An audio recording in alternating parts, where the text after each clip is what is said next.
स्याना चट्टी में धराली जैसे संकट के बारे में किसी ने नहीं सोचा होगा। दुकान, मकान से लेकर स्कूल तक इसकी चपेट में आ गए। सरकारी स्कूल के कर्मचारी स्कूल के जरूरी कागजात को सुरक्षित करने में जुटे थे, लेकिन सभी सरकारी कागजातों को सुरक्षित नहीं किया जा सका। आपदा की कहानी सुनाते हैं चश्मदीद किशन रावत की जुबानी।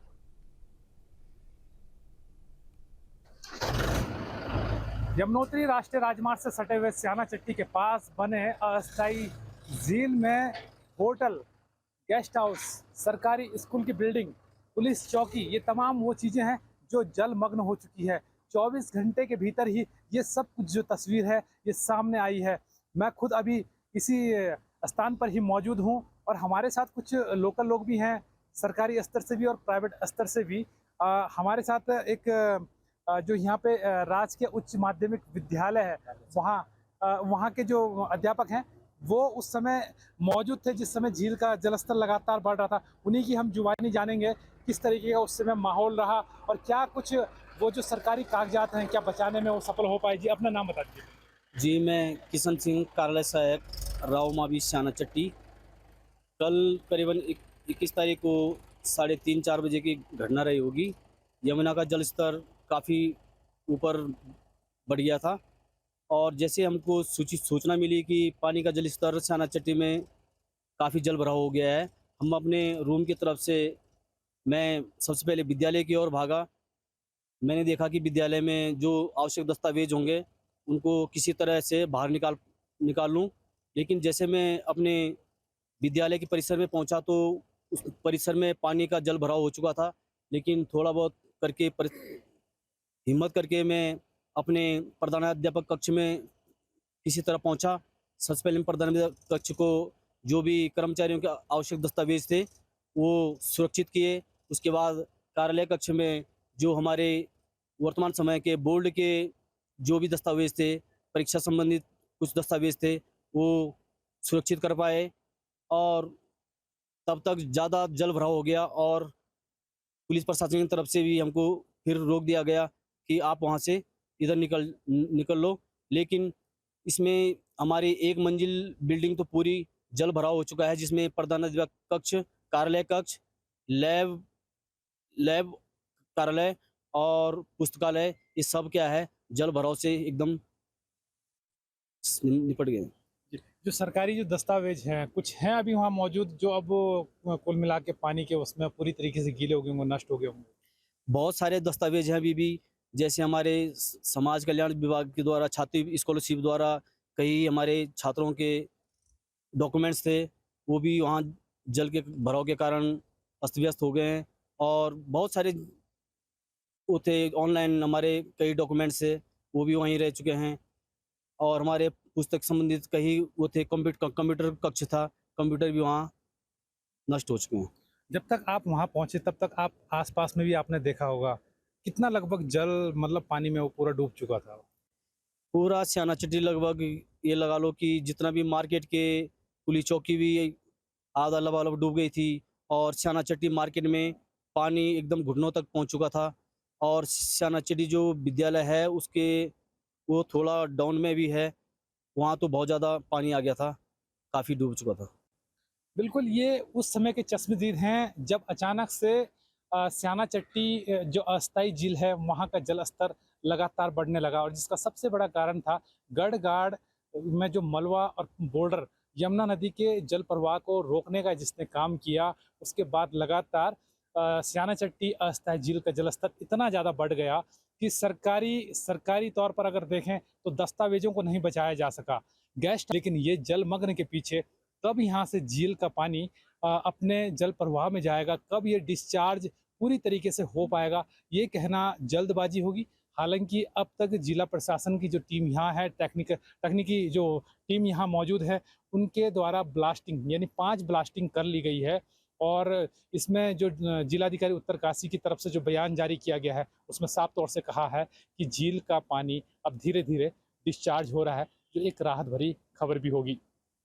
स्याना चट्टी झील से नितिन चौहान, उत्तरकाशी।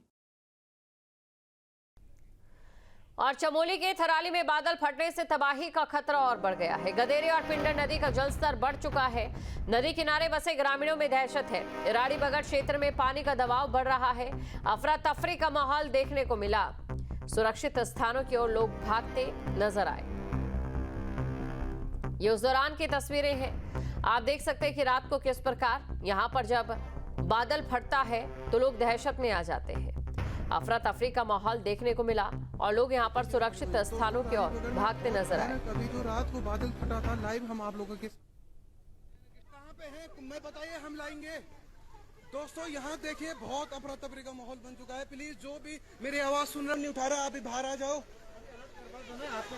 सर वहाँ से जी जो भी है सबको ले आओ इधर। फिर आ गया ऊपर से, ऊपर फिर आ गया। अपने परिवार को ले आओ, सीटियां बजाओ। पूरे लोग बाहर आ चुके हैं दोस्तों। बहुत भयानक स्थिति, बहुत भयानक स्थिति।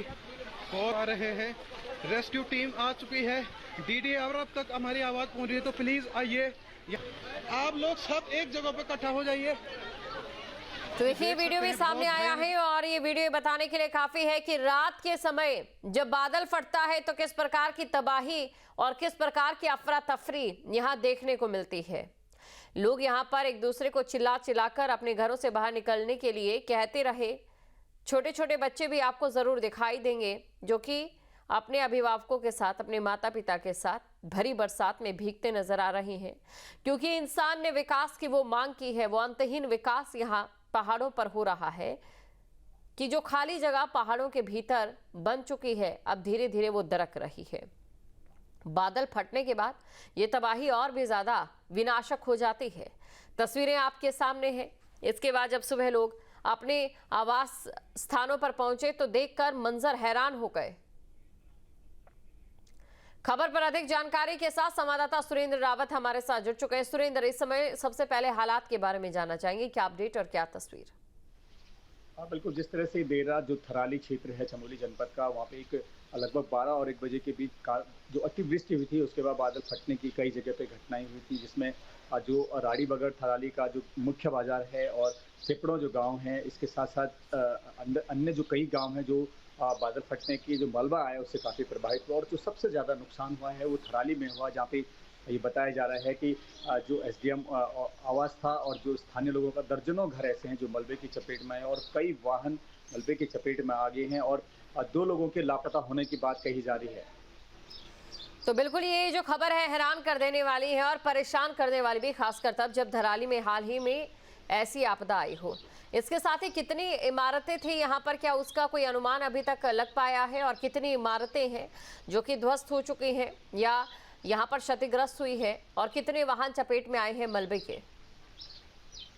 बिल्कुल, जिस तरह से जब देर रात की जब घटना हुई तो पूरा, हालांकि पुलिस की ओर से अलर्ट करा जा रहा था, क्योंकि पिंडर नदी के किनारे ये क्षेत्र बसा हुआ है, तो पुलिस की ओर से लोगों को अलर्ट करा। लेकिन जिस तरह के प्रकृति का जो रौद्र रूप है, उससे कहीं ना कहीं बहुत बड़ा नुकसान लोगों को हो रहा है। और कई जो दर्जनों जो घर हैं उनमें जो मलबा आया है, उस कहीं किसी तरह लोगों ने अपनी जान बचाई है। और इस तरह से कहा जा सकता है कि बहुत बड़ा एक कहर यहाँ पे बरपा था। हालांकि प्रशासन की ओर से बताया जा रहा है कि जो राड़ी बगड़ है वहाँ पे एक व्यक्ति लापता हुआ है और जो एक बगल पे जो गांव है वहाँ पे एक जो 20 वर्षीय ये युवती है वो भी लापता हुई है, जिसको तो बिल्कुल ये जो आपने जानकारी दी है कि 2 व्यक्ति फिलहाल लापता बताए जा रहे हैं। जहाँ भक्ति है हर शब्द में, कथाओं में छुपे हैं दिव्य रहस्य और ज्योतिष देता है जीवन को दिशा। धर्म से जुड़ी हर बातों को जानने के लिए हमारे चैनल स्तुति को सब्सक्राइब करें। चैनल पर जाने के लिए इस लिंक पर क्लिक करें।